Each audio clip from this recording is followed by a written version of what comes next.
Hi everyone and welcome to Season 2 of Geordie Pride Voices from the Northeast. Our very first guest episode of Season 2 is a special one. Both me and Angela sat down with the much loved Anthony Hutton, famously known for winning Big Brother in 2005. In this conversation, Anthony takes us on a journey through his life, starting from his upbringing in County Durham, navigating through his Big Brother experience and the whirlwind of fame that followed.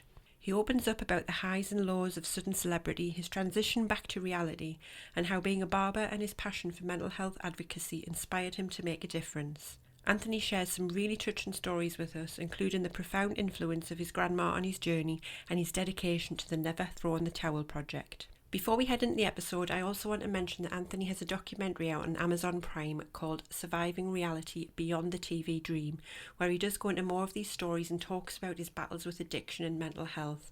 So after listening to this episode, why don't you hop on over to Amazon and check that out as well. So without further ado, grab a cuppa and let's dive into the world of Anthony Hutton, past, present and future.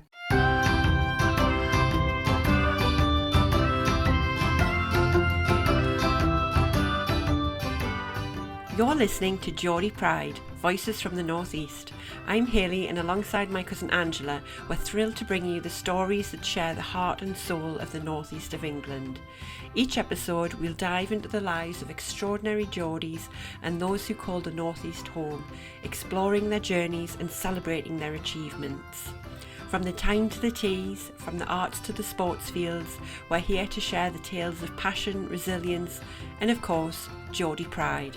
So whether you're from Whitley Bay or Washington, Gateshead or Gisborough, or you're just fascinated by the spirit of the Northeast, join us as we natter with the best the Northeast has to offer.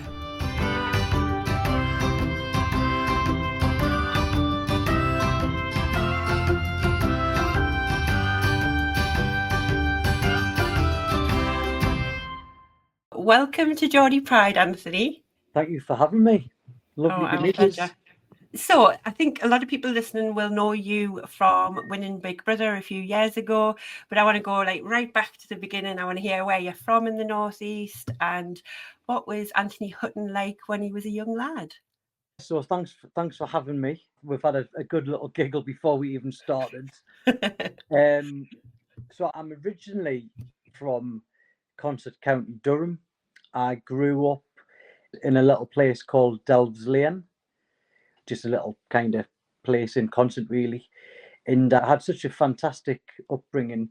It was a little bit like the Waltons. My kind of setup was I lived with grandma, granddad, me mum, me auntie, and me uncle. It was a 3-bedroomed house, so it was quite compact, and I was basically like the baby of the family, really, totally mollycoddled. I always say I had two mums because I had mum and I also had grandma, but they were both like mums. In fact, I would never be cheeky to grandma, but I would be sometimes cheeky to me mum. And yeah, I went to St. Patrick's School, and also it was fantastic because my grandma was me dinner lady. That was class because we moved from Delves Lane when I was about 8, and we actually moved into the same street as my school, which was St. Patrick's in Consett. So I literally lived next door. So because my grandma was my dinner lady, I was on packed lunches, but my packed lunches were like unbelievable. They'd be like corned beef pie, mince and dumplings. She would literally bring it. She would bring me packed lunch in when she would come in and be a dinner lady. What was your favourite packed lunch out of all of them? I used to the two that I probably mentioned really. She done this unbelievable corned beef pie and the mince and dumplings as well. And to be honest, that type of food's still my favourite type of food. To be honest, granny food I call it. Puts hairs on your chest, man, Anthony.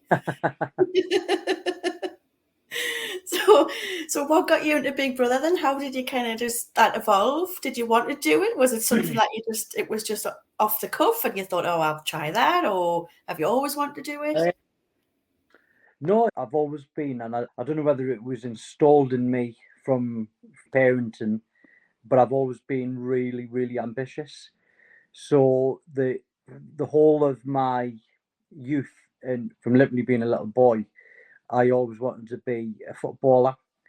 But I was like, I took that really, really serious. I was a really, really good kid in terms of like everything was football. I didn't drink. I wasn't interested in girls. It was just football, football, football. And I come from a very, very much like a football family, a real football family. So like growing up, it was just all about football really. And I had huge support. This might sound a little bit long-winded, this answer, but it's kind of like I just need to let you know the kind of the background. So I always had like mum, grandma, uncle always follow me around playing football. Basically, that like most young lads, that dream didn't come off to be a footballer, but and I was absolutely useless at school. Had absolute zero interest in any form of academic schoolwork. Always, really struggled with it. But I think it was partly because I just had zero interest in it. So I didn't have any education really. So when I signed on the dole, I think I was around about 17 or 18. I really wasn't keen on being on the dole. I felt like kind of like this. I don't know. It just wasn't a good feeling having to sign on the dole. But in the first job that kind of came up, which with remote interest, or that would be all right, was being a postman, because I just thought, oh, I'll be outside delivering mail. That's not too bad. But then I'd done that job, and it soon realised that I didn't like my job, couldn't stand it. It just wasn't for me. But it was quite frustrating because I kind of thought, is this it?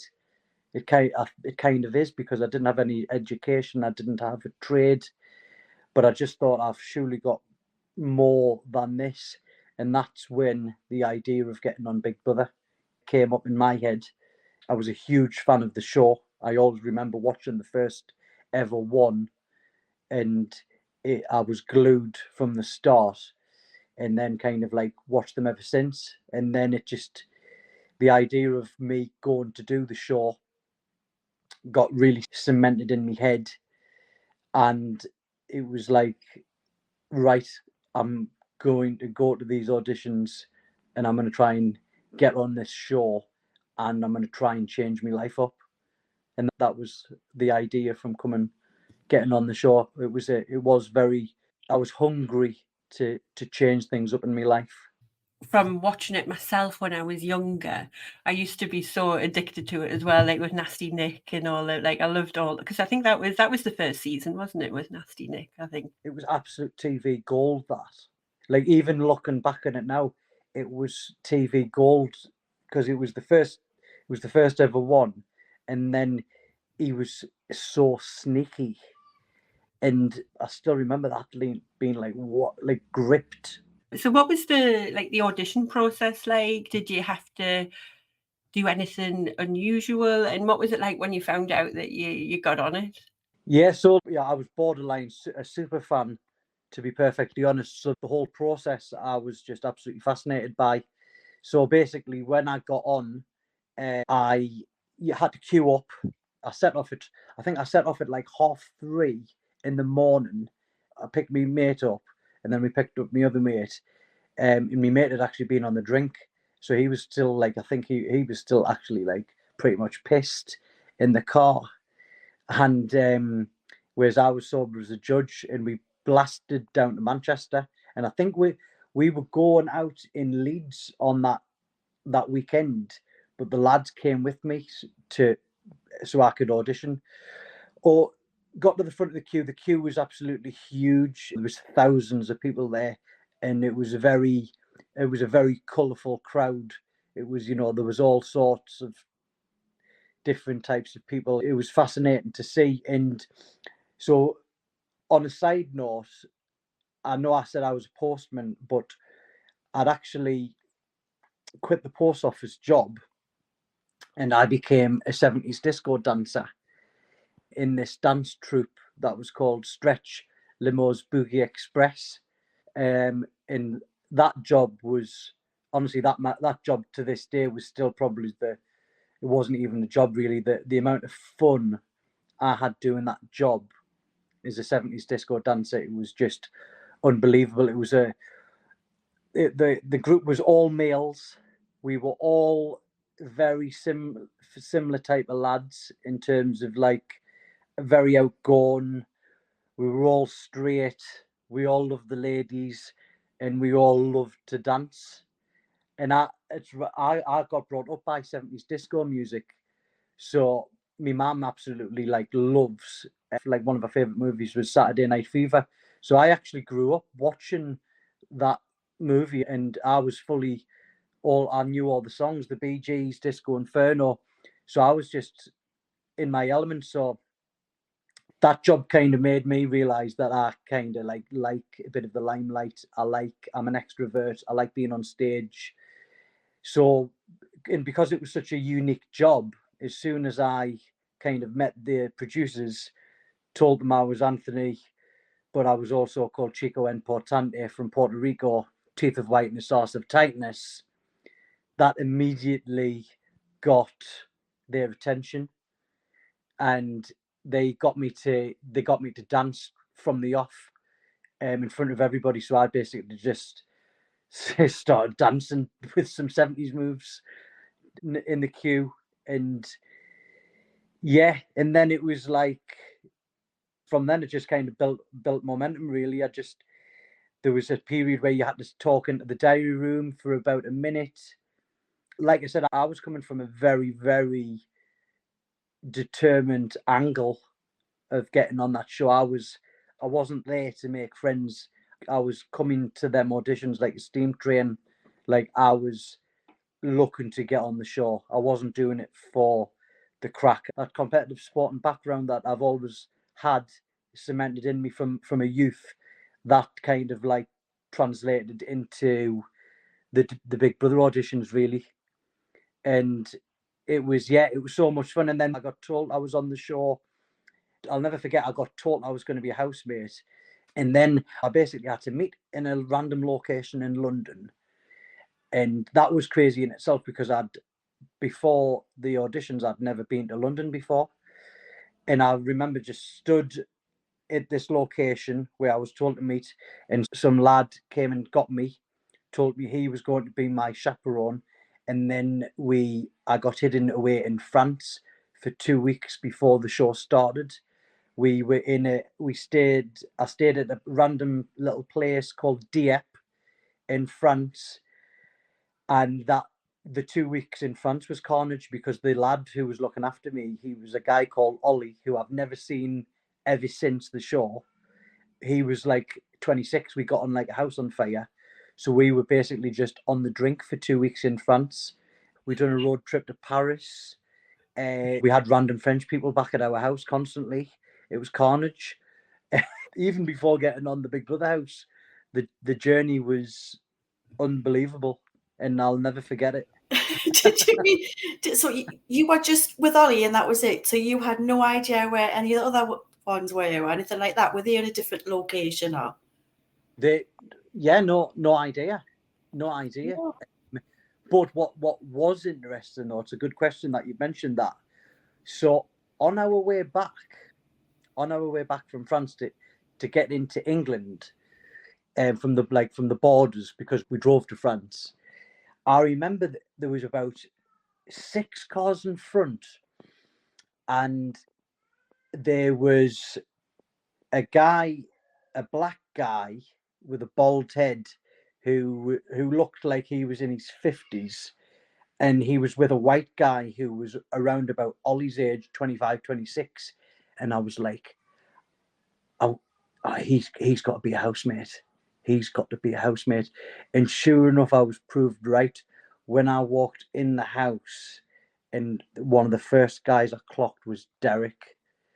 And I don't know whether you remember my year, but Derek was the guy who I seen. This really posh, Tory, black, gay man. Yes, I totally remember him. We went against a lot of stereotypes. You know, he played tennis, and that was the guy.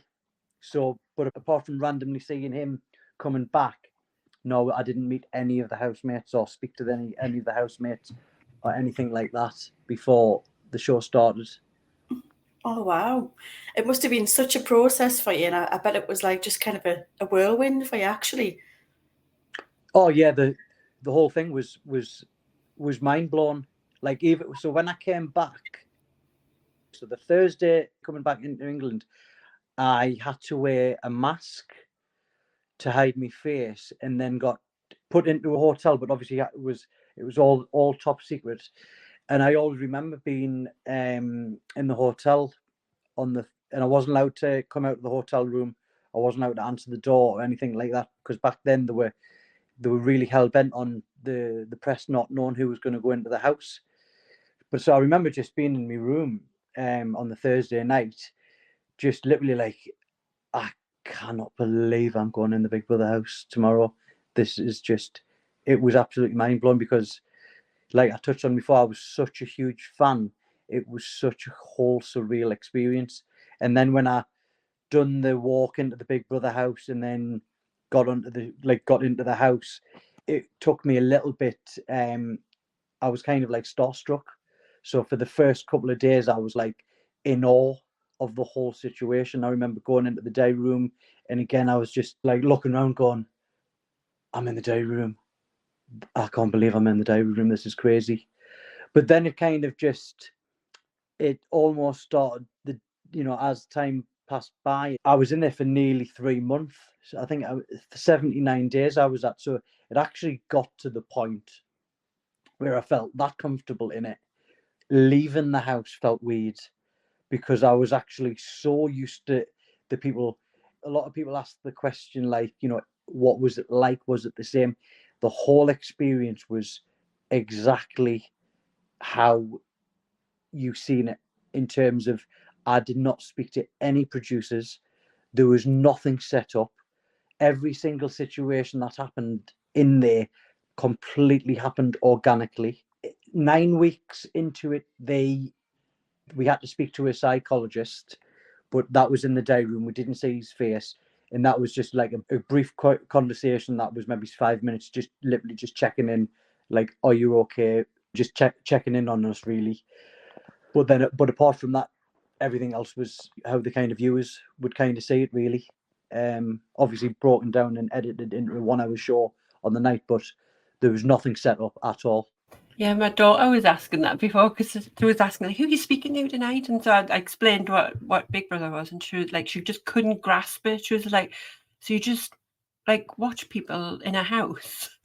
Like, is there no script or anything? I'm like, no, I don't know about now, like, let's be honest, but like back when you were doing it, like, it was just like you say, very organic, and I think that was like part of the appeal of it, is that it was just real people like us sitting in a house, and there was frictions and everything like that, but it was like, that's what was good about it, wasn't it? Yeah, I think by nature we are very, very nosy, and we like, it's that fly on the wall situation. I always think, again, it is, if you describe Gogglebox, watching people watching telly, so I can't imagine how that pitch, to try and pitch that idea, it sounds horrendous, but actually it's really watchable, where you're just watching two people watch the telly, and within time, someone's going to say something funny, or I think we naturally, there's something in us clearly that finds that appealing, because it was such an appealing, watchable show in the likes of Gogglebox. And if you put the right mix of people in, living in a confined space, it proved that you don't really need to fix or make things happen. Things will naturally happen. Yeah, definitely. I bet it was one of those things where when you saw Davina McCall as well, because back in those days, Davina she was brilliant, wasn't she? She kind of made the show as well, though. Oh yeah, I bet that was amazing. Yeah. Like, I do guest speaking and stuff now, and I kind of always, I touch on my Big Brother experience, and it was a really extreme taste of fame. Like not many other things, I always, if you're an actor, if you are a singer, or you're in a band, you've probably seen some form of gradual fame, where more people are coming to the gig, you've landed a bigger acting role, blah de blah de blah.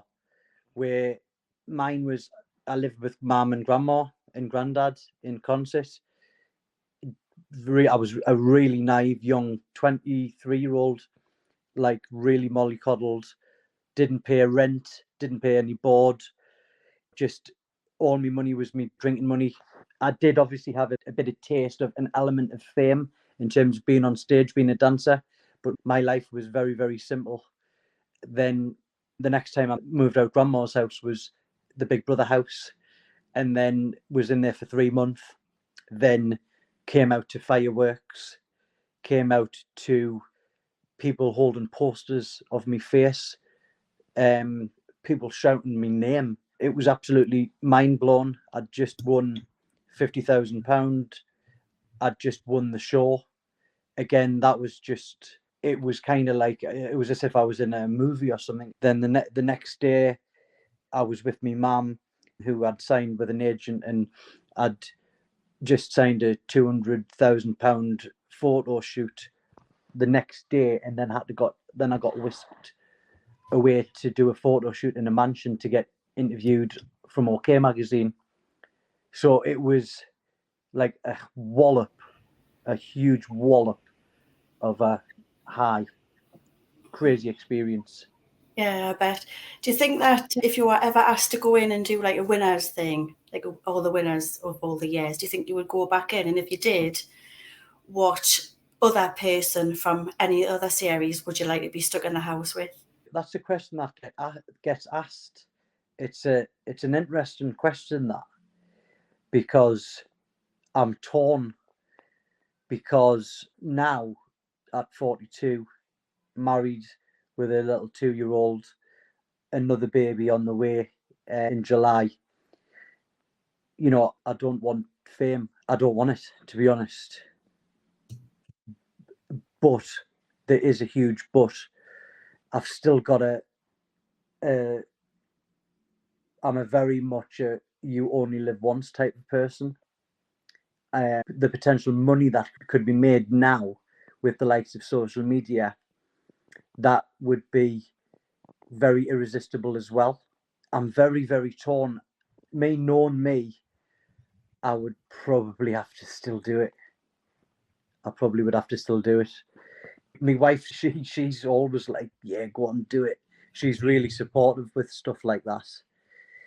And then in terms of who I would do it with, I don't know. If they were going to do a winners one, then obviously it would just be like, throw all the winners in. From being a fan of the show, I'm surprised they never done that.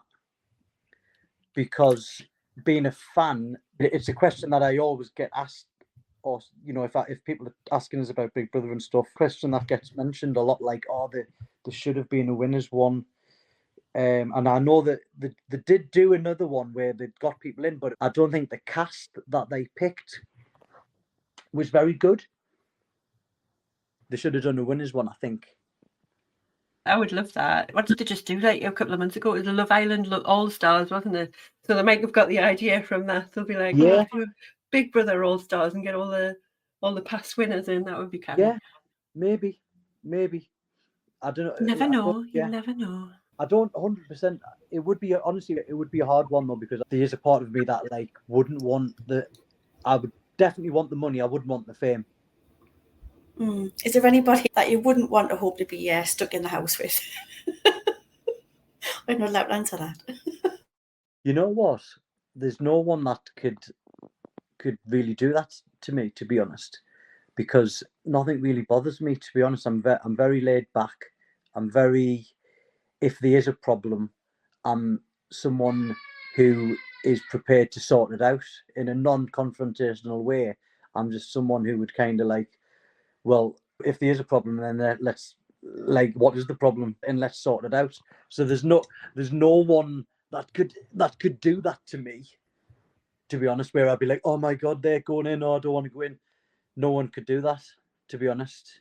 That's my mentality and mindset on the situation.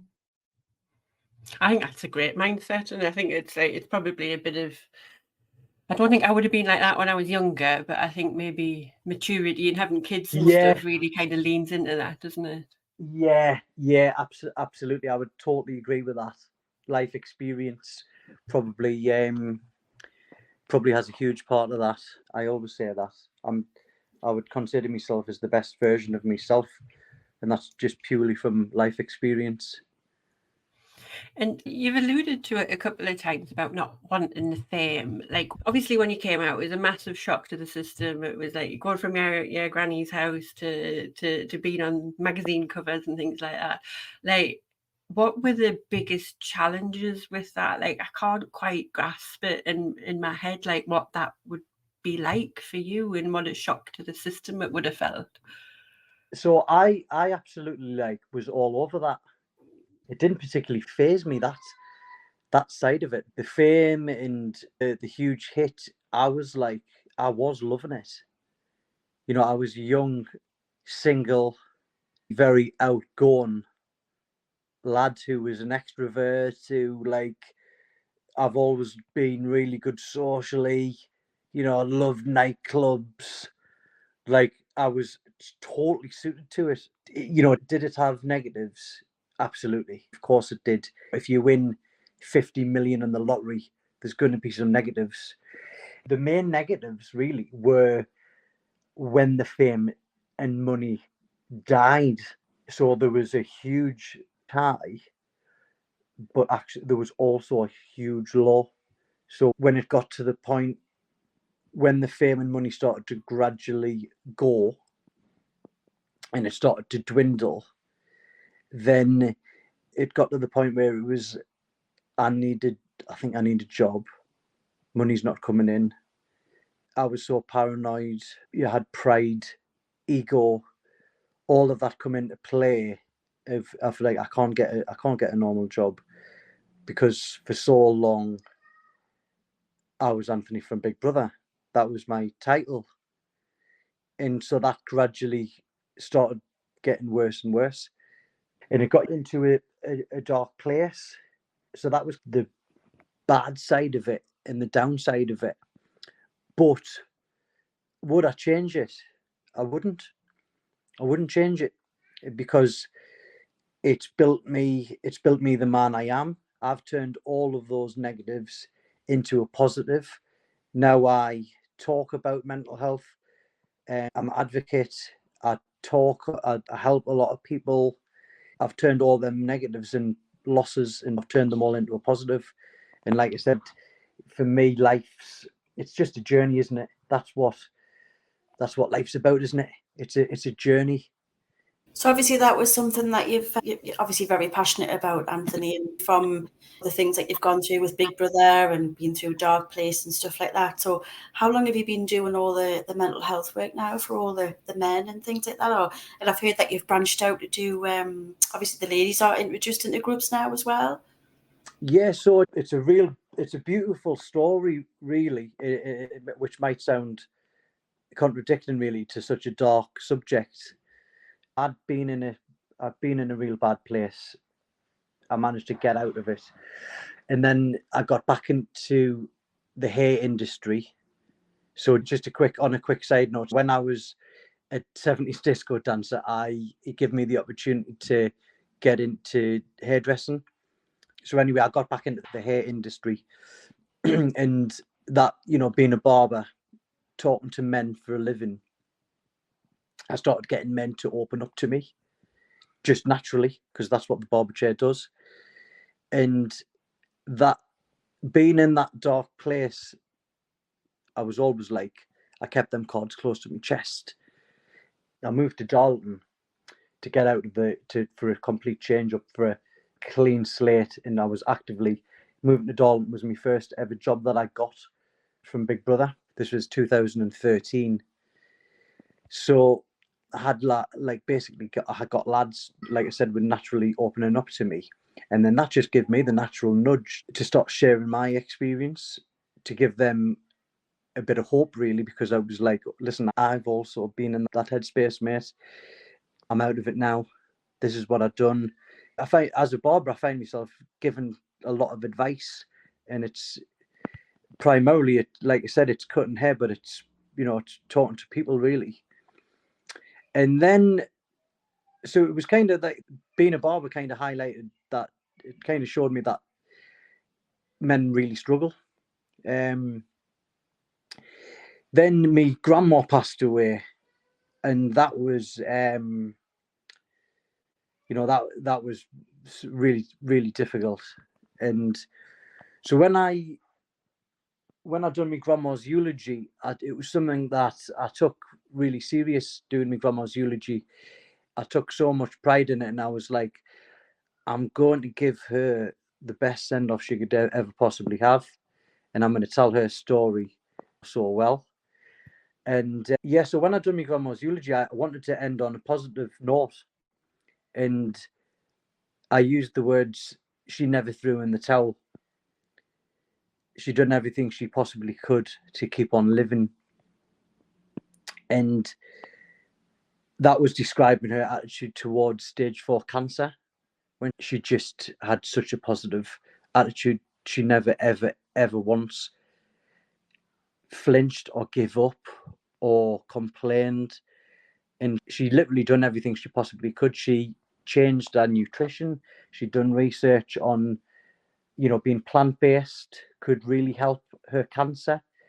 Just seeing her attitude towards that, she had a huge faith in God as well, which was beautiful to see, because she just wasn't scared of dying.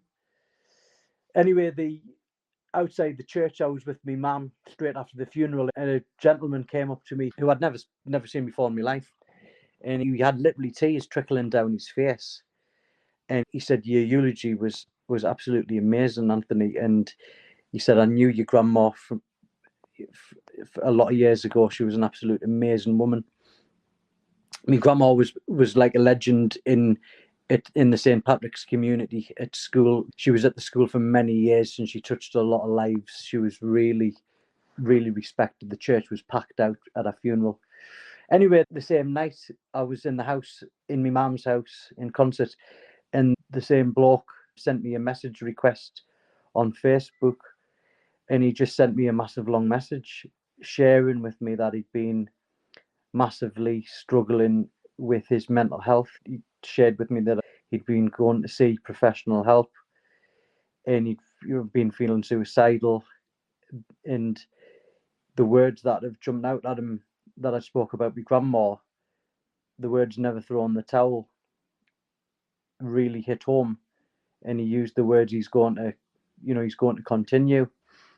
And that was just, that massively touched me. That was just kind of like, I was just like, wow. It did light a fire in me. And from then it was like, I thought, if I unknowingly helped someone with words in a story, and I started literally Googling how to be a guest speaker. I was just actively looking for agencies, how to talk on this subject. I thought, I'm just going to start speaking on this subject. It needs spoken about, and there's a burning passion in me. I'm not a guest speaker, but there was just this fire that lit in me where it's like, I'm actually going to start spreading this message, talking about it. And I know Holly has been on your show, Holly Matthews, and me and Holly go way back. We done a pantomime years ago together. What was it? I was the Scarecrow in The Wizard of Oz. The Scarecrow got no brain, so I didn't really have to act. I just had to be myself. So Holly reached out to me, I think it was on Facebook, and about an event. And then anyway, I sent her my number, and she went, "Listen, I'm doing this event, Happy Me Project. I'm doing it in Newcastle. Will you be on the panel for it? And we'll ask you questions and stuff." And I basically asked, I said, "All right, what is it?" She went, "Oh, well, I've got like a load of like guest speakers." And I just jumped in there. I went, can I be a speaker?" And she was like, "All right, okay, what about?" And I just said, "I'll like want to talk about men's mental health." And then she was like, "Right, okay, well, what do you want to call your talk?" And it was just, the first thing that came into my head was like, never throw in the towel. And yeah, so from then it blew up, and it's just, but it's just amazing, because every single time I do my talk, I talk about my grandma. And last week I was talking in front of like over 200 people, packed room full of strangers, and I'm about to do it, and I'm just kind of don't really have any fee because I'm just like, yeah, Gran, you've still got me back. You always had me back, and yeah. So that's the story where it all comes from. It's definitely very powerful, Anthony. Definitely. And obviously you're talking from the heart, and I think that's probably the best place to start, really, isn't it? Talk about what you know. And obviously your grandma's big positive influence on you, and I think that's absolutely amazing, and what you do is amazing. That's the thing. Like, it's not hard when you're talking from life experience and from the heart. That's exactly what I always say, to be honest. Again, I'm getting called a keynote speaker, and I'm just like, I don't really see myself as this kind of like professional speaker. I'm sharing a story, and I'm speaking from the heart, and that's it, really.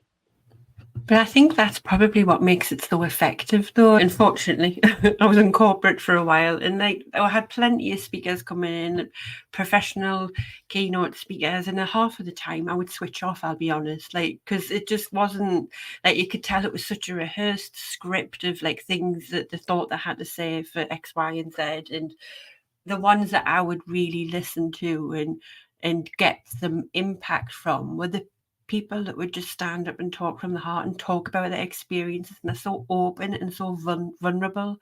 And that's what, because like you mentioned it before, you made that impact on that one guy at your grandma's funeral. Like that is just so special. And if you know you can do that in just, even if it's one person in one room from one speech, like the impact that can make is amazing. And being open and vulnerable, I think, is something we need to see more from, particularly men. Let's be honest, it's like there's definitely a gender difference there. Like plenty of women can speak quite openly, but men just seem to really struggle with it. Yeah, that's the main message of the project. Talking's a strength, not a weakness. That's and it is true though. There's actually huge strength in vulnerability. It's just that mindset that, and especially like men from the northeast. Northeast's the worst region for suicide. Construction's the worst occupation for suicide. Why? Because I didn't know that. Yeah, they're the facts, they're the stats, and it's because for example, construction, like gadgets, like blokes, proper gadget blokes, man of the house, the man's man, all these things integrated into our vocabulary, into our culture. But actually, when you look at the statistics of 3/4 of reported suicide are male in the UK, we have to try and change our attitude, our mentality, and look at it. And that's why one of the reasons why I'm actively going out and doing talks, sharing the story, sharing the information, and trying helping tackling the problem. Because when I do my talk, there's a segment of the talk where I open it up to the audience, and there's always like men and women in the audience, and I ask just to the women, hands up if you felt anxious, depressed, in a dark place, just not in a good headspace. Hands up who've talked about it, if you've spoke to someone. And all of the women put their hands up. And then I open it up to the men, the same question. And hardly any bloke puts their hand up. And then that exercise right there shows you why the statistics are so lopsided. It's so bad. And not suicide's bad. It's really bad for women as well. But like from statistics point, it's really, really lopsided. I think a lot of it's they don't talk. The men are 3 times as likely to turn to substance abuse or alcohol than women. And again, it's that's what I done, and it's one of the worst things you can possibly do if you're not in a good headspace. But what we do is it's escapism. When you get intoxicated for a period of time, it takes you away from that bad feeling you've got. But then when you've got that, when the combination of the come down from the alcohol or from the drugs combined with being in that dark place, that is a terrible combination, and that's when a lot of people kill themselves. Mm-hmm. Oh, yeah, it's on a huge scale, isn't it? Unfortunately, I think it might be like a generational thing as well. Do you not think, Anthony, where it's like, Geordie lads are told, don't cry or don't talk about it. I don't know if we're getting any better at that, or whether it is a generational thing, or I don't know. What do you think your views on that?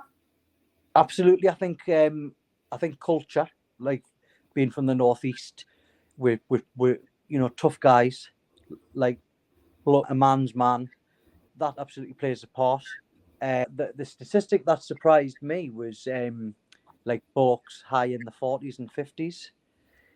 That they're the highest rate of suicide, which initially did surprise me, actually, because we spoke about life experience and stuff before, and I touched on me being the best version of myself and stuff. So you would have thought, because of that life experience and stuff and lessons, learning from mistakes, that would suggest that, but the statistics don't. But I think you look at blokes getting divorced, something that doesn't get touched on is the drop of testosterone. It's been proven the drop of testosterone in males plays a big part of mental health, suicide. I don't really touch on that in my talks because I don't feel like I'm educated enough yet to talk on that, but it's something that I'm actively doing research on.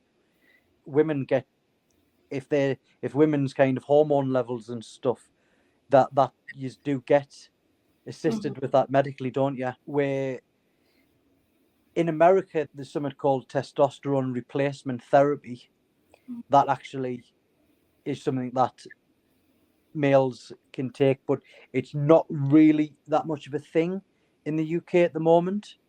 There's a lot of different factors, and there'll be loads of factors that I don't know of, but I think one of the main ones is talking. Yeah, definitely. How do people access your sort of talks and your services, Anthony? How do they do that? So I'm on LinkedIn, Anthony Hutton. I'm really active on LinkedIn. I've always been a barber, mate, so me being on LinkedIn in a kind of corporate world it's very different for me. But now I'm on there, I'm quite active. It's fantastic, LinkedIn. I've pretty much got probably 90% of my work regarding Never Throw in the Towel project from LinkedIn. Or you can contact me on Instagram, Anthony Hutton, or Facebook. We also have a free members group on Facebook, the Never Throw in the Towel project, and that's just like a mindset positivity group where we'll have motivation Monday, workout Wednesday, feel good Friday, where we actively set tasks like 3 liters of water a day, get 10,000 steps in, the little stuff just to kind of like keep on top of your physical health, keep on top of your mental health. And we also run free retreats every month, free to attend, and they're absolutely amazing. I feel as if we've got to incorporate exercise and nature into our lifestyles, because this modern world that we live in, where a lot of us work from home, a lot of us, we have social media, we've got a lot of distractions that kind of take us away. And I think we've actually got to incorporate exercise, getting out in nature, into our lifestyles to keep on top of our mental health. Yeah, 100%. I've noticed a massive difference in my physical and mental health when I started working from home, and so it makes a massive difference. Which is why I'm quite pleased I've got dogs. I'm forced out the house a couple of times a day. Yeah. So what are your big plans moving forward, Anthony, for both never throwing the towel and also personally as well? Where do you see yourself going with all of this? International superstar. Of course. You know what? I was on one of the first ever team meetings I was doing. It was like a hairdressing and education one, and you had to introduce myself, and I introduced myself as that, but just taking the piss, and it went down like such a lead balloon. There was just like, yeah, not the right audience. No, I couldn't. But I knew it. I just couldn't resist. I actually couldn't not resist it. Putting it out to the universe, man. It's just to continue growing the project. I'm kind of like I touched on. I'm very driven, really driven, but I'm also like I consciously try to have gratitude to. I've got a very, very, very great. I've got a beautiful life. I've got an absolute amazing wife, who's just absolutely amazing woman. I've got the sweetest, nicest little boy. I've got a kid on the way, so I'm very, very grateful of that. I would I'd like to get the Never Throw on the Towel project all over the country. That's a little bit of a goal. I would like to, from a speaking point, I would love to do a TEDx talk. That's a bit of a goal, and I would just kind of continue trying to spread the message, really. As a 42-year-old man looking back at your younger self, what advice would you like to give little Anthony? You know what? It would just be, like I said, I wouldn't change. I pretty much wouldn't change much. It would have been, when I came into money, it would been to be a bit more business-like with your money. It's not going to last forever. It would have just been the period of when I'd won Big Brother, and I bought a couple of houses and stuff. I did put it somewhere, but if I was the guy I am now when I won Big Brother, I would have been a lot more business-like. But would I have had as much fun? Probably not. Probably not. So exactly, swings and roundabouts. So in short, the only advice I would have given myself is enjoy yourself, have a good time. Yeah, I think that's fabulous, because we can get so caught up in just everything, like all that nitty gritty, can't we? And sometimes you just forget to just have fun and have a laugh and just go, do you know what? We're only here once. Let's just give it a go and have a good time. Yeah, like I don't know whether you're allowed to swear, but fuck it. Yeah. So, shall we go into the quick fire rounds now, Angela? I'll try my best to be quick fire because I can talk shit. No, it is quite funny, honestly. We've got some quick fire questions, and then there'll be some one word answers, and then there'll be like a good few that are like a good 10 minutes. Right, okay. It's all right. We're not going to ask you about the hot tub. I think that one's been asked a few times. You were tired of that, I can tell. Okay, so just answer the first thing that comes to mind, and we've got a few for you, so let's see how we get on. So your first one is, what is your go-to Greggs order? Corned beef pasty. Oh, good one. Quite boring, really. It's a classic, though. It's a classic. Corned beef pasty. Yeah. My question, Anthony, is cold sea swim or ice bath? Well, I've got an ice bath in the garden. We see you on Instagram doing that every morning. No, that's why I asked. I mean, but if I lived near a beach, it would be the sea. Well, I'm not brave enough for that, you know. Like, oh Jesus. Like, I can barely get into a tepid shower, never mind the North Sea. If I could go in with a full suit on and hat and gloves, I'll gladly go in. Thing is, it's just how good it makes you feel afterwards. I know. I've heard it's really good. Yeah, I've said my husband was talking about getting one of the ones that you've got, Anthony, and it's like I love the idea, and I know that I'd probably really like it once I'm out. It's just the whole anticipation of getting into it. I don't know if I could cope. Yeah, I think I've got I think I've got like a screw loose in me somewhere, because I'm just sometimes I think, why are you doing it? Like I'm a bit obsessive with it. I get a bit obsessive with things, and that's one of them. But it's good. At least it's not a bad thing. It's a good thing for you. Yeah, that's what I mean. I think I need to be doing something one way or another, and that's a healthy way of doing it. So, yeah, Mm-hmm. I need to be Definitely. kicked from somewhere, so I may as well do it in a healthy way. Yeah, 100%. So your next one is day out in the northeast, coast or countryside. I think it's the last couple of Januaries we've been up Bamborough, and it's just absolutely it's absolutely beautiful there. I would say the coast. Mm-hmm. There's loads of people said Bamborough. If we ask that question, there's loads of people say Bamborough. It is beautiful, mate. Yeah, It is making me want. I've not been to Bamborough for years. I need to go. It's it's just so beautiful, isn't it? And I need to beautiful make place. It is gorgeous castle. Yeah. Next one, Anthony. What's your favourite time of day?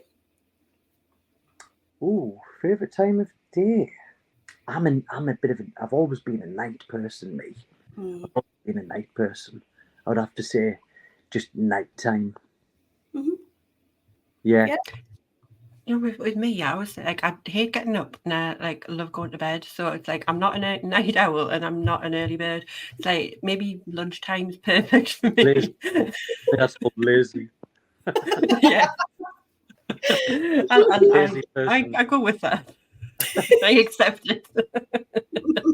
Embrace it. Next one. Would you rather be invisible or able to read minds?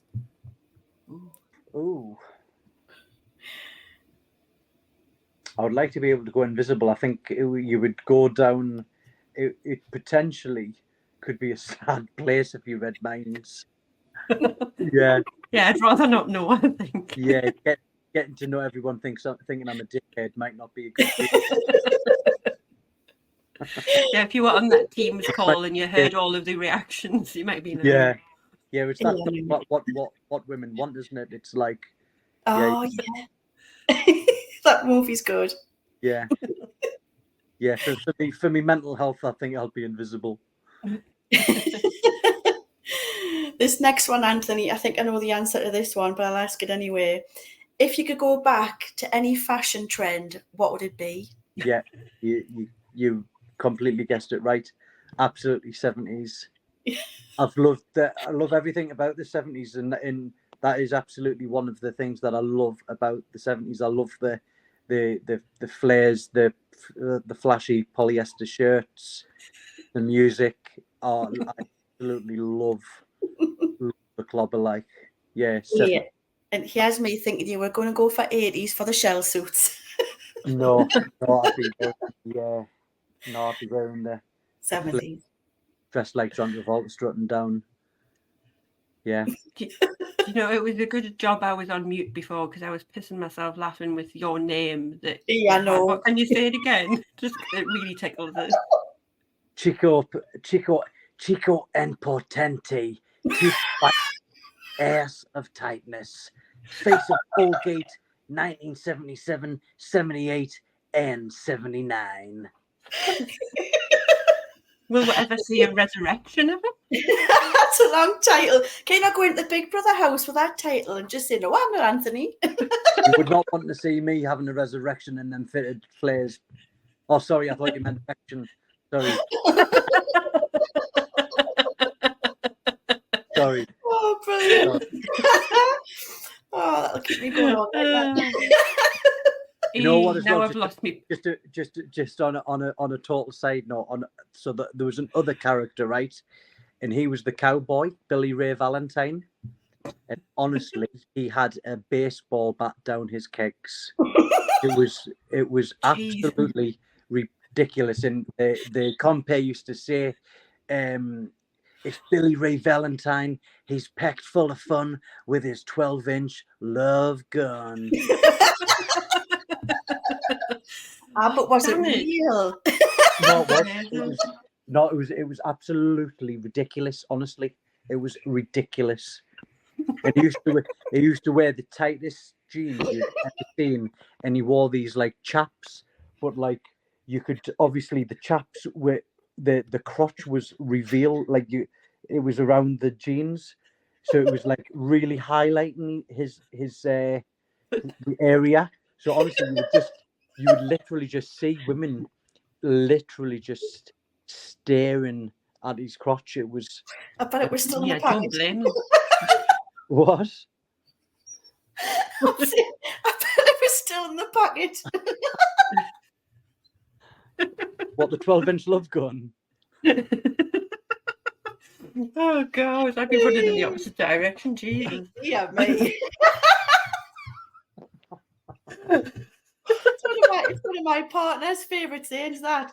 Dear me, I bet that was still in the package. What a disappointment. We've lost her. Oh, stop it. Oh dear. Right, I'm lost in place there, and I'm getting all a quiver. Right, so the next one, Angela, be quiet. If you had 25 hours in the day, how would you spend your extra hour? Ideally sleep. Oh, yeah. Honestly, ideally You've got sleep. a baby coming. Yeah, ideally sleep. Yeah. Right, one more, then I will let you go. Best restaurant in the Northeast. Oh, that's it. You know what? Darlington is like absolutely blessed with good restaurants.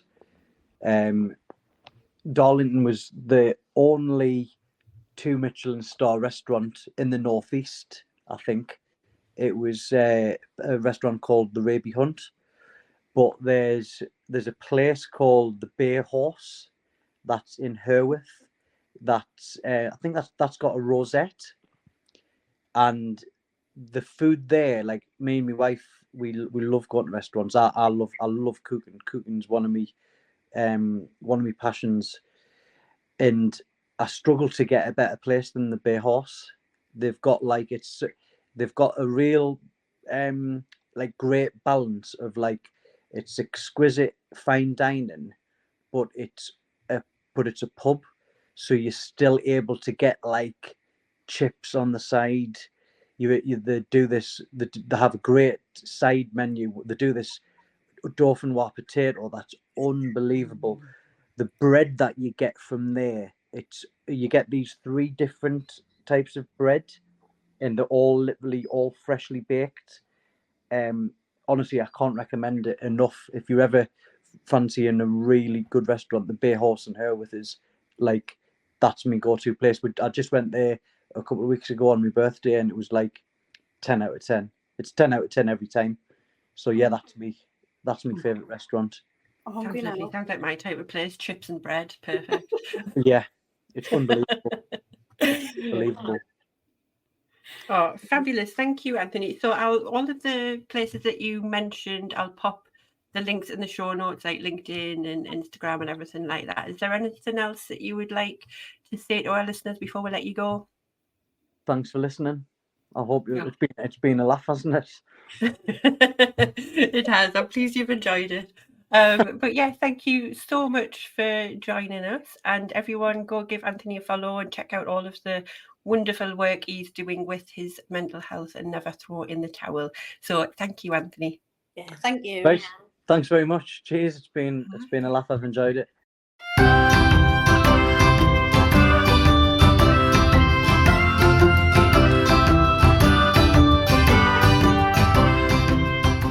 Thanks so much for listening. If you've enjoyed this episode and you'd like to help support Geordie Pride further, then don't forget to subscribe, share it with others, post about it on social media, or leave a rating and review. To catch all the latest from us, you can follow us on Instagram @Geordie Pride. Until next time, keep that Geordie pride shining bright.